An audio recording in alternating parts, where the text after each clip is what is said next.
Assalamualaikum warahmatullahi wabarakatuh. Apa kabar anak-anakku semuanya? Siswi kelas 8 dan kelas 9 MTS Perguruan Mu'allimat. Bertemu lagi dengan Bu Sulis dalam materi daring bimbingan dan konseling. Untuk layanan bimbingan konseling kali ini, Ibu akan memberikan materi tentang bangkitkan motivasi belajar.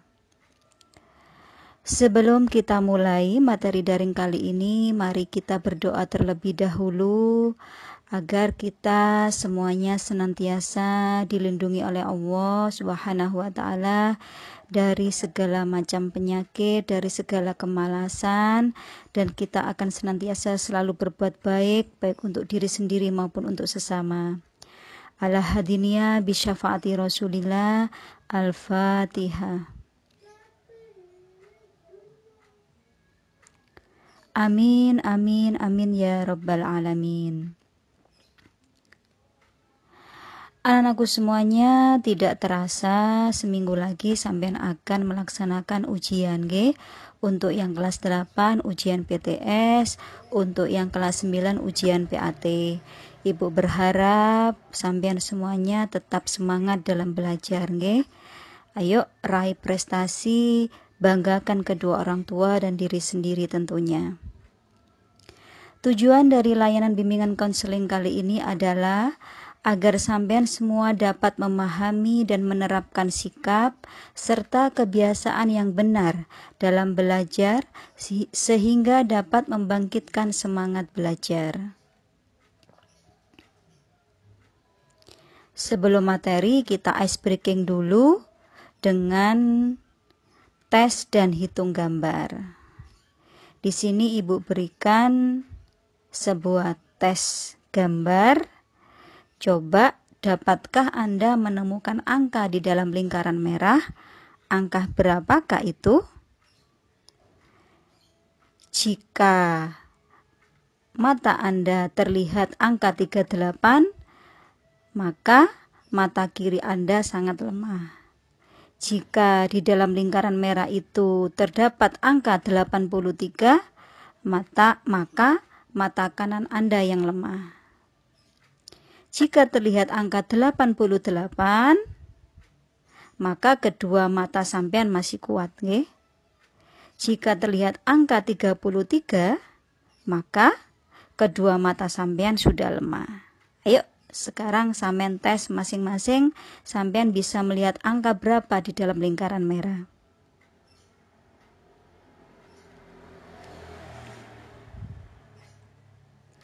Lanjut.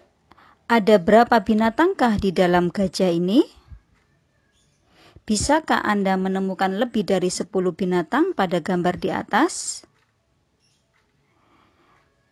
Coba tebak anak-anakku, ada berapa gambar binatang di atas?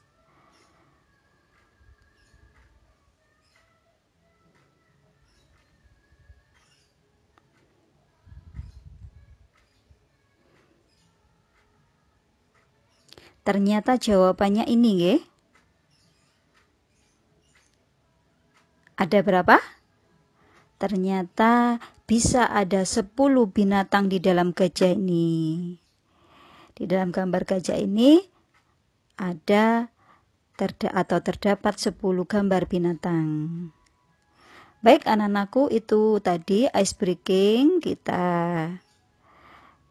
refreshing sejenak pada gambar-gambar tadi di atas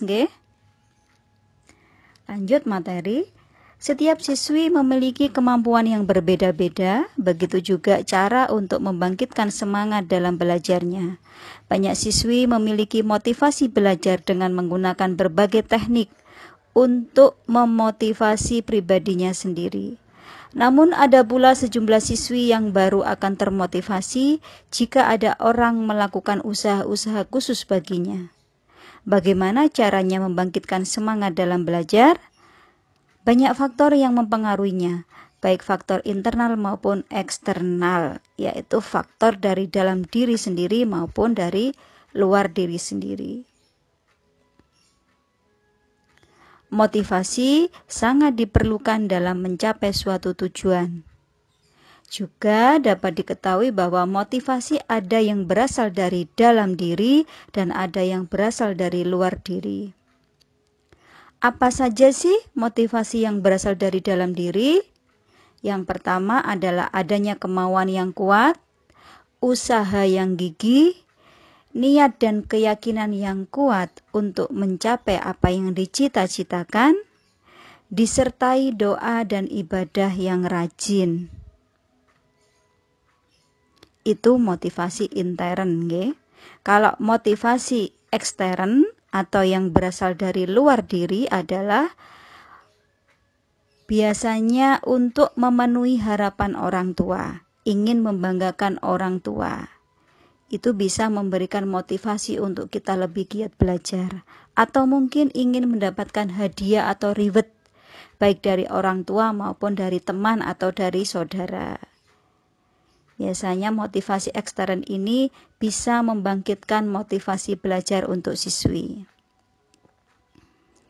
Sedangkan motivasi belajar itu apa? Motivasi belajar adalah keseluruhan daya penggerak baik dari dalam diri maupun luar diri siswi yang menjamin kelangsungan dan memberikan arah pada kegiatan belajar, sehingga tujuan belajar akan tercapai.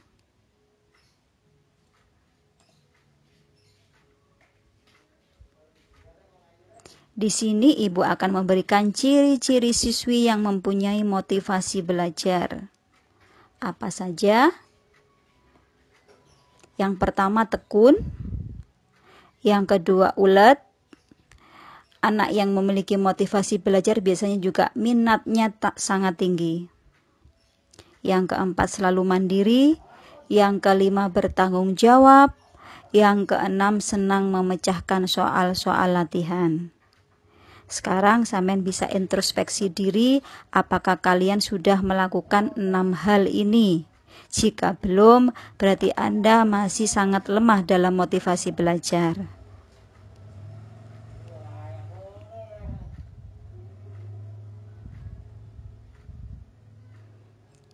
Di sini Ibu akan memberikan faktor-faktor yang harus diperhatikan dalam meningkatkan motivasi belajar. Apa saja? Yang pertama adalah setiap usaha belajar perlu ditetapkan niat dan tujuan yang jelas. Segala sesuatu itu harus diawali dengan niat dan tujuan. Apapun, baik belajar, baik mengerjakan sesuatu ya anak-anakku. Yang kedua, merencanakan kegiatan belajar sebaik-baiknya. Belajarnya kapan, jam berapa, berapa jam waktunya belajar, harus direncanakan. Yang ketiga, memahami setiap hambatan yang dihadapi dalam belajar. Kendalanya apa, baik ketika di rumah maupun di pondok. Mungkin kalau di rumah terlalu sering melihat HP, mainan HP, ini juga hambatan, nggih. Kalau yang di pondok mungkin sering ngobrol, banyak ngobrolnya ketika belajar ataupun tidur. Ini hambatan yang harus sampean atasi jika ingin mendapatkan hasil belajar yang baik, yang maksimal. Yang keempat tentunya selalu berdoa untuk keberhasilan. Setiap apa yang kita lakukan tidak terlepas dari doa-doa yang kita panjatkan kepada Allah Subhanahu wa Ta'ala. Jadi jangan berputus asa. Kita harus banyak berdoa, berharap kepada Allah. Nanti hasil yang akan kita peroleh juga akan mendapatkan hasil yang terbaik ketika kita selalu berdoa dan bermuhasabah bagaimana kita bisa mendapatkan hasil yang terbaik. Selalu mawas diri dan mengembangkan kesadaran untuk lebih memahami diri. Semakin dalam pemahaman diri seseorang, semakin besar semangat yang akan muncul. Jadi pahami diri Anda sendiri dulu. Bagaimana karakter diri Anda? Cara belajar yang bagaimana yang sampean sukai? Nggih? Itu sangat perlu, sangat penting karena sampean bisa mengenali diri sendiri, sampean akan bisa mengembangkan diri sendiri, apa yang sampean inginkan, bagaimana metode belajar yang sampean pahami. Selanjutnya, mau menerima masukan dari orang lain. Kritik dan saran itu sangat penting, ya. Jadi jangan pesimis ketika dikritik orang lain, ketika diberikan saran oleh orang lain. Terima saja sebagai koreksi untuk diri kita sendiri untuk lebih baik lagi. Memahami norma-norma tentang belajar yang baik. Aturan-aturannya ketika di sekolah bagaimana, ketika belajar sendiri di rumah bagaimana, ketika belajar di pondok bagaimana. Oke? Tentunya ketika di kelas ya jangan tidur, jangan suka ngobrol sendiri ketika Bapak Ibu guru sedang menerangkan. Ini contohnya. Yang selanjutnya yang terakhir adalah mempunyai rencana masa depan. Ini sangat penting bagi sampean yang kelas 9 tentunya. Masa depan sangat tergantung kepada Anda sendiri. Apalagi sudah kelas 9. Tentukan arah masa depan. Sampean habis ini mau melanjutkan sekolah di mana, inginnya jadi apa. Oke? Nanti juga mempengaruhi nanti kuliahnya di mana. Apa yang sampean cita-citakan, apa yang ingin sampean capai, nanti bisa tertata dengan baik, nanti akan bisa mencapai hasil yang terbaik. Selanjutnya, apa saja usaha untuk meningkatkan motivasi belajar? Ada 2. Yang pertama adalah persyaratan akademis harus dilakukan. Yang kedua ada persyaratan budi pekerti. Apa saja persyaratan akademisnya? Hasil ulangan yang diperoleh sudah tuntas. Sudah mencapai nilai KKM, baik dalam ulangan maupun dalam ujian. Yang kedua, kehadiran di sekolah hendaknya sesuai dengan ketentuan. Tidak sering membolos. Selalu datang tepat waktu ketika datang ke sekolah. Tidak menghilang ketika jam pelajaran, ya. Contohnya, ketika jam pelajaran ke koperasi berlama-lama, ke kamar mandi berlama-lama, atau mungkin yang dekat pondok ke kamar pondok berlama-lama, jadinya tidak tahu keterangan apa atau pelajaran apa yang diberikan oleh Bapak Ibu guru. Yang ketiga, konsentrasi belajar baik di rumah maupun di sekolah. Kesampingkan dulu HP-nya, ngobrolnya, tidurnya ketika yang di pondok, okay? Jadi ketika sampean sudah niat belajar, konsentrasi belajar penuh. Kesehatan fisik maupun mental yang menunjang kegiatan belajar ini penting. Ketika kita dalam keadaan sakit, tentunya kita tidak fresh ketika belajar, tidak nyaman ketika belajar. Jadi sehat itu penting, sehat itu mahal. Yang kelima, kelengkapan catatan pelajaran. Sering-seringlah atau rajinlah untuk mencatat apa yang diberikan oleh Bapak Ibu guru di kelas. Nantinya ini sangat berguna ketika sampean ujian untuk bahan belajar sampean. Yang keenam, mengerjakan tugas atau PR dengan baik. Tugas Bapak Ibu guru ini dimaksudkan agar sampean terlatih untuk mengerjakan soal-soal. Jika tugas atau PR tidak dikerjakan, maka sampean tidak bisa memecahkan soal-soal yang diberikan oleh Bapak Ibu guru. Kalau persyaratan budi pekerti apa saja? Yang pertama, kelakuan. Akhlakul karimah tentunya yang kita harapkan. Apa saja? Taat terhadap tata tertib sekolah, bersikap santun dan ramah kepada guru atau karyawan di sekolah, ataupun yang di pondok bersikap santun dan ramah kepada pembimbing atau ustadzah. Yang ketiga, menjalin hubungan baik dengan teman sebaya.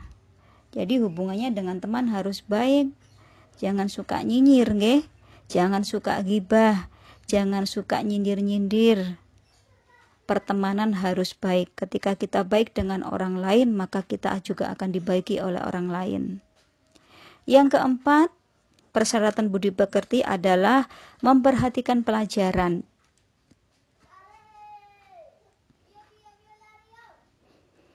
Untuk persyaratan budi pekerti yang kedua adalah kerajinan. Apa saja kerajinan ini yang masuk dalam kerajinan? Yang pertama, kehadiran dalam kegiatan belajar mengajar.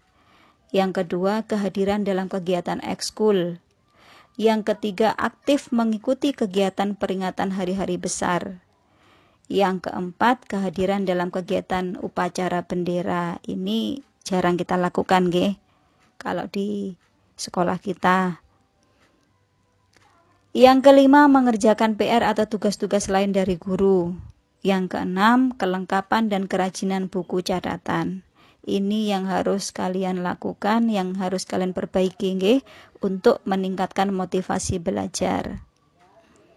Untuk yang ketiga, persyaratan budi pekerti atau perilaku, yaitu tentang kerapian atau kebersihan. Memakai seragam lengkap sesuai ketentuan ketika berangkat sekolah, baik dari atas sampai ke bawah. Pakai jilbab yang benar, pakai ikat, pakai seragam yang benar sesuai dengan alma mater sekolah, pakai kaos kaki, pakai sepatu. Walaupun sampeyan tinggal di pondok pesantren yang sekolahnya dekat dengan pondok, okay? Jadi harus sesuai dengan ketentuan seragamnya. Yang kedua, memakai pakaian yang bersih dan rapi. Kalau pepatah Jawa, orang Jawa selalu bilang ajining rogo soko busono. Artinya harga diri kita itu juga dipengaruhi oleh pakaian yang kita kenakan. Perempuan apalagi harus terlihat bersih dan rapi, nggih. Agar sampean semuanya terlihat cantik luar dan dalam. Yang ketiga, rambut disisir rapi, tidak mengenakan pewarna rambut. Tapi untungnya sampean semua pakai jilbab, nggih. Tapi walaupun pakai jilbab, tidak usah memakai pewarna rambut.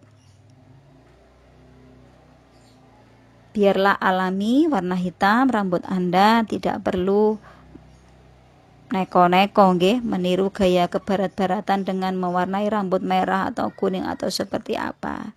Tentunya ketika di pondok juga tidak sedap dipandang mata, nggih.